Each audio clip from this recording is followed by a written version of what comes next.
কৃত্ৰিম বানে জুৰুলা কৰিছে ডবকাবাসী। কৃত্ৰিম বানৰ কবলত ডবকাৰ কেইবাখনো গাঁৱৰ বিস্তীৰ্ণ কৃষিভূমি। ঐতিহাসিক দিঘজোৱাৰ বিলৰ পানী মেটেকাৰ সৃষ্টি কৰিছে কৃত্ৰিম বানৰ। বিলখনত থকা বৃহৎ পানী মেটেকাৰ বাবে আবদ্ধ হৈছে পানী। বৃহৎ কৃষিভূমি বানত ডুব যোৱাত হাহাকাৰ অৱস্থাৰ সন্মুখীন হৈছে কৃষক ৰাইজ। যধে মধে কালভাৰ্ট নিৰ্মাণৰ বাবেও এনে সমস্যাৰ সৃষ্টি হোৱাৰ অভিযোগ উত্থাপন কৰিছে একাংশই।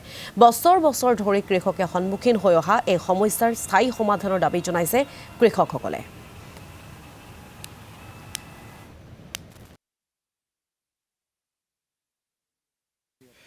দীৰ্ঘ প্ৰায় 10 বছৰৰ পৰা এই কাছাৰীপাৰা, পশ্চিম জাৰণি, পূব জাৰণি, ৰহুৱাৰ পাৰ এই সমগ্ৰ এলেকাৰ ৰাইজে কৃত্ৰিম বানপানীৰ সৈতে যুঁজি আছে।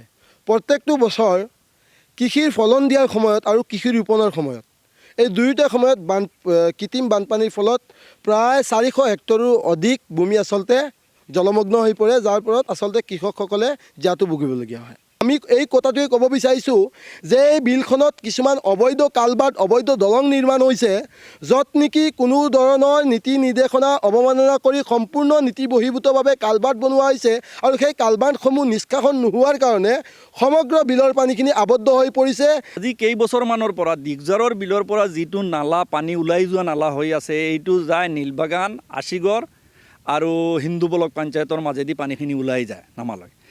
কিন্তু কেইবছৰৰ পৰা লাহে লাহে এই মাটিখিনি, এই নলাৰ মাটিখিনি লাহে লাহে বেদখল হৈছে বিভিন্ন জেগাত।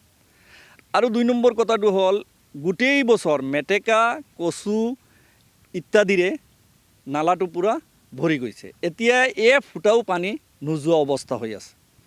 আমি উপায় নাপায় MLA ছাৰৰ ওচৰত গৈছিলোঁ। MLA ছাৰেও এটা আশ্বাস দিছিলে। এই BDO ছাৰৰ তাত গৈছোঁ, BDO ছাৰেও আশ্বাস দিছে, আমাৰ ব্লক চেয়াৰমেন বাইদেৱেও দিছে। কিন্তু আমি বৰ্তমান কোনো ফাইনেন্সিয়েল সহায় পোৱা নাই ইয়াত কাম কৰিবৰ কাৰণে। নিৰুপায় হৈ মই নিজে ৰাইজ লৈ মোৰ নিজৰ পকেটৰ টকা খৰচ কৰি ইয়াত 20, 25, 30জন মানুহ কামত লেবাৰ কামত লগাইছোঁ আৰু কাম কৰি আছে আজি 7-8 দিনৰ পৰা।